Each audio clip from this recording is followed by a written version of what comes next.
मार्च 14। हमारे प्रतिदिन की रोटी मिनिस्ट्रीज की ओर से आप सभी को नमस्कार। आज के हमारे संदेश का शीर्षक है सिर्फ परमेश्वर ही संतुष्टि दे सकता है, जिसे लिखा है मार्विन विलियम्स ने।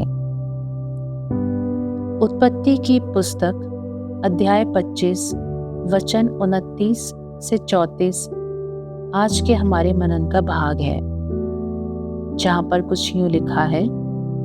एक दिन याकूब भोजन के लिए कुछ दाल पका रहा था और एसाव जंगल से थका हुआ आया।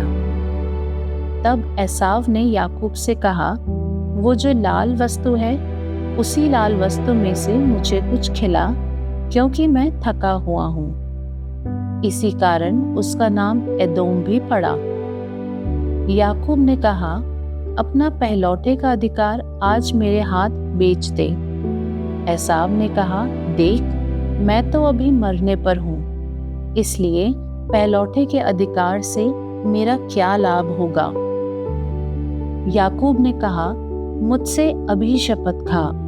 अतः उसने उससे शपथ खाई और अपना पहलौठे का अधिकार याकूब के हाथ बेच डाला। इस पर याकूब ने एसाव को रोटी और पकाई हुई मसूर की दाल दी और उसने खाया पिया और उठकर चला गया। यूं एसाव ने अपना पहलौठे का अधिकार तुच्छ जाना। मुख्य वचन उत्पत्ति अध्याय 25। याकूब भोजन के लिए कुछ दाल पका रहा था और एसाव मैदान से थका हुआ आया। तब एसाव ने याकूब से कहा, वो जो लाल वस्तु है, उसी लाल वस्तु में से मुझे कुछ खिला। वचन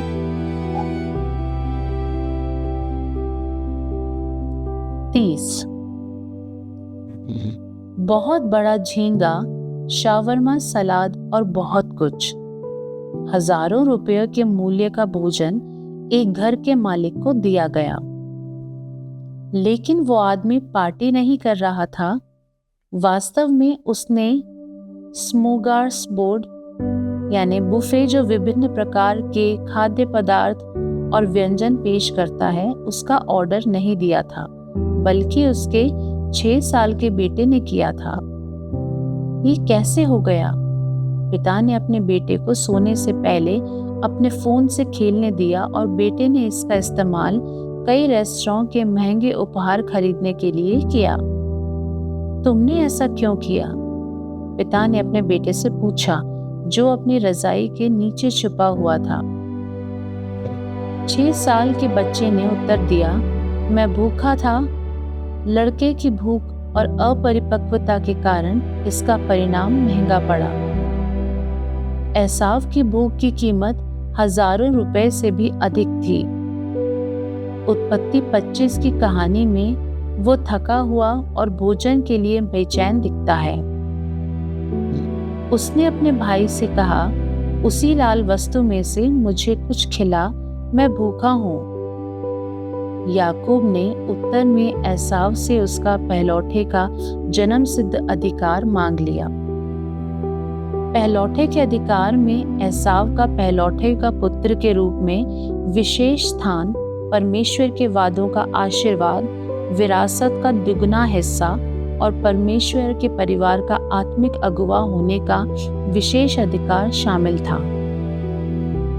अपनी भूख के आगे झुकते हुए एसाव ने खाया और पिया और अपने पहलौठे के अधिकार को तुच्छ जाना।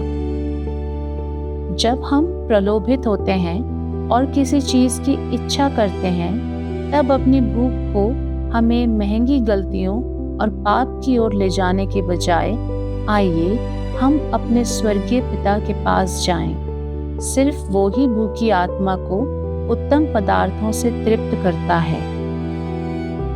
आपने कब प्रलोभन को अपने लिए भारी कीमत चुकाने की अनुमति दी है? सिर्फ परमेश्वर ही आपकी गहरी लालसाओं को क्यों संतुष्ट कर सकते हैं? प्रिय परमेश्वर, जब मैं पाप करने के लिए प्रलोभित होता हूँ, तो मुझे मेरा जन्मसिद्ध आत्मिक अधिकार याद रखने में मेरी मदद करें। आमीन।